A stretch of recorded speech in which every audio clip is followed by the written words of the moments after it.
चल गया। दोस्तों नमस्कार, आदाब। मैं आपका होस्ट और दोस्त तकमील अहमद आपके अपने बज़ इन टांडा यूट्यूब चैनल में आपका स्वागत है। जैसा कि आप जानते हैं, बज़ इन टांडा यूट्यूब चैनल का एक सेगमेंट है जो टांडा की खबरें आपको इसमें मिलती रहती हैं। इसी के सिलसिले में आज हम बात करने चल रहे हैं कांग्रेस के एक नए नए नेता के रूप में जब उभर रहे हैं, तो हम उससे बात करेंगे। तो सबसे पहले हम और वो जिस पार्टी से जुड़े हुए हैं उस पार्टी का आज 136 साल हो गया है स्थापना हुए।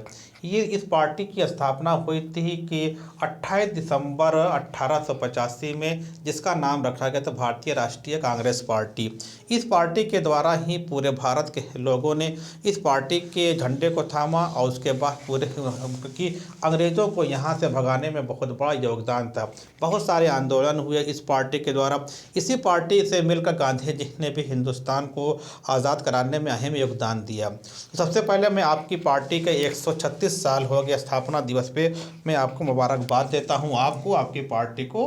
ठीक, तो अब हम आपसे बात करने चल रहे हैं कि आप जल्दी ही कि कांग्रेस पार्टी से जुड़े हुए हैं, जो आपको एक बड़ी कांग्रेस पार्टी में एक बड़ी जिम्मेदारी दी गई है। वो जिम्मेदारी ये है कि आपको प्रदेश सचिव अल्पसंख्यक विभाग प्रभारी एक जिला संत कबीर नगर बनाया गया है।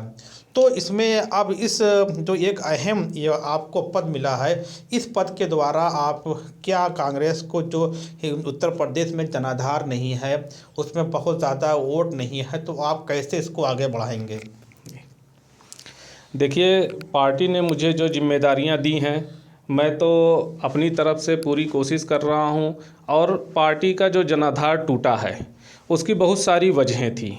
उसमें जैसे मैं ख़ास करके अल्पसंख्यक विभाग के लोग जो हैं वो तो ये कहते हैं कि कांग्रेस ने भाई बाबरी मस्जिद तोड़वाई, बाबरी मस्जिद का ताला खुलवाया, जिसकी वजह से मुसलमान इससे दूर हुआ। और जब से मुसलमान और दलित ने कांग्रेस का साथ छोड़ा है, तब से कांग्रेस दिन ब दिन नीचे होती जा रही है। लेकिन मुझे लगता है कि अगर ये गलतियां तो हुई हैं, और गलतियां किसी से भी हो जाती हैं, होती ही रहती हैं।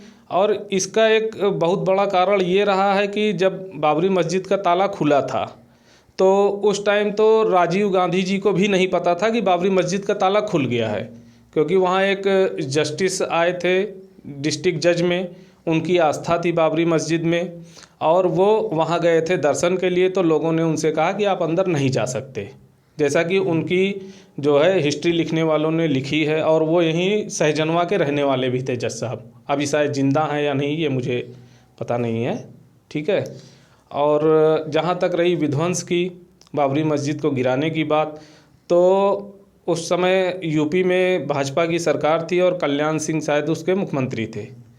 और उन्होंने 11 हलफनामे जो है लगा रखे थे।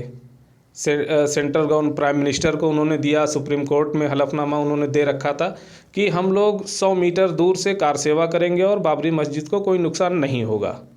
और उन्होंने गलती से गिराया, जिसकी उनको 1 दिन की सज़ा भी हुई थी। अभी हाल ही में उनको जब राज्यपाल बनाया गया था तो इस बात को लेके भी काफ़ी मामला उठा था। तो आपने देखा कि और क्या इस जो आपको जिम्मेदारी मिला है टांडा के लिए, अपने क्षेत्र के लिए, तो टांडा में एक टांडा बुनकर क्षेत्र, बुनकर बाहुल क्षेत्र है, जो लगातार हम उससे कि यहाँ की बिजली व्यवस्था से जूझ रहे हैं, तो इसमें आपकी पार्टी का क्या इसमें रोल होगा या क्या वो चाहती है? देखिए, कांग्रेस पार्टी ने हमेशा बुनकरों का साथ दिया है। अभी देख लीजिए, हमारे यहाँ शहर टांडा के ही हाफिज़ मदनी साहब थे, किसी ज़माने बुनकरों के बहुत अच्छे नेता हुआ करते थे। उन्होंने खुद पर्सनली इंदिरा गांधी जी से मिल के बुनकरों के लिए मांग की थी, तो उसमें प्रदेश के और ज़िले के बुनकरों का भी बहुत बड़ा फ़ायदा हुआ था। कांग्रेस ने पूरे प्रदेश में 28 मिलें लगवाई थी, जिसमें कुछ कताई मिल थी, कुछ रंगाई मिल थी, कुछ फिनिशिंग मिलें थी, ठीक है। तो कांग्रेस हमेशा से बुनकर और किसान के साथ रहा है। इसलिए मैं तो जानता हूं कि अगर आगामी कुछ दिनों में कांग्रेस की सरकार आती है तो बुनकरों के लिए बहुत ही अच्छा होगा। और प्रियंका जी बार बार बुनकरों के लिए आवाज़ भी उठा रही हैं। उन्होंने मुख्यमंत्री योगी आदित्यनाथ जी को खत भी लिखा था बुनकरों के लिए, आजकल जो फ्लैट रेट का मामला चल रहा है उसको लेके। हाँ, नहीं उसमें तो उनका अच्छा योगदान था, वो लगातार उस पे काम कर रही थी। और अब कुछ स्थानीय बातें मैं करता हूँ। जैसा कि आप जानते हैं कि मैं सकरावल का रहने वाला हूँ। ये जो कस्बे से लेकर कोटवा तक की सड़क लगा बहुत ख़राब हो चुकी है। तो लोग हर वक्त यहाँ पे किसी को अगर सवारी करके आना हो, ई रिक्शा को यहाँ पे लाने के लिए तैयार नहीं है। हम लगातार लोग इससे परेशान हैं, जूझ रहे हैं। क्या आपकी पार्टी जो स्थानीय यहाँ के नेता हैं, तो क्या इस पे कुछ आप लोग काम कर रहे हैं? देखिए, काम करने का ये है कि ये जो है आता तो है डिस्ट्रिक्ट में, ठीक है, और इसका मेन जो काम होगा वो नगर पालिका की तरफ से होगा। और हम लोगों ने बात की थी नगर पालिका में, तो उसमें अभी कोई ऐसा प्रावधान बन नहीं पाया कि इस रोड को दुरुस्त कराया जाए, क्योंकि माननीय जो यहाँ की चेयरपर्सन रेहाना अंसारी जी थी, उनकी तबीयत गड़बड़ हो गई है और वो चूँकि है एसडीएम साहब के हाथ में फ़िलहाल नगर पालिका। और मुझे जहाँ तक लगता है कि प्योरली मुस्लिम एरिया होने की वजह से भी इसका जो है तुष्टीकरण हो रहा है और अनदेखा किया जा रहा है।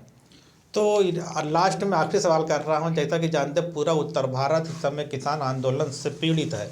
लगातार लोगों की समस्याएं नहीं, किसानों की समस्याएं नहीं सुनी जा रही है। आज 32वां दिन है, तो इस पे कांग्रेस का क्या स्टैंड है? देखिए, कांग्रेस हमेशा से किसानों के साथ रही है और आज भी वो किसानों के साथ है। और अभी देखिए, हमारे प्रदेश अध्यक्ष अजय कुमार लल्लू जी पिछले कल ही की बात है, वो किसान बचाओ गाय बचाओ आंदोलन को लेकर रैली कर रहे थे, पदयात्रा कर रहे थे, और पुलिस ने उनको रास्ते से उठा लिया। करीब 14 घंटे तक उनका कोई पता नहीं चला, ना पुलिस ने लोकेशन बताई कि क्या हो रहा है। और हरित क्रांति हो या कंप्यूटर क्रांति हो, आज भारत में जब देश आज़ाद हुआ था तो एक सुई भी नहीं बनती थी। अक्सर सारे लोग सवाल करते हैं कि 70 साल में इन्होंने क्या किया। अगर 70 साल में कांग्रेस ने कुछ नहीं किया होता तो आज इनके पास बेचने के लिए कुछ नहीं होता। जो ये हर तीसरे चौथे दिन 5वें दिन कुछ ना कुछ बेच दे रहे हैं, इनके पास बेचने के लिए कुछ नहीं होता। देखा तो आपने देखी आज हमारे बद इंटांडा यूट्यूब चैनल में इस सेगमेंट में कि हम प्रदेश सचिव अल्पसंख्यक विभाग प्रभारी जिला संत कबीर नगर जनाब इकबाल सिकंदर साहब थे, जिससे हमने बहुत सारे बातें की, राष्ट्रीय मुद्दे की बातें की, फिर स्थानीय मुद्दे के बारे में बातें किया, फिर इतिहास के बारे में हमने बातें किया, किस तरीके से कांग्रेस का कि यूपी में जनाधार खत्म हुआ। 1992 का जो घटनाक्रम हुआ था, उस घटनाक्रम को इन्होंने मतलब इस पार्टी के स्वीकार कर रही कि हाँ गलतियां हुई थी, लेकिन गलतियों को सुधारा जा सकता है जो चीज़ें हुई। अब ओके, ठीक, फिर मिलते हैं हम नए सेगमेंट में नए वीडियो के साथ, फिर नया टॉपिक होगा। ओके, धन्यवाद।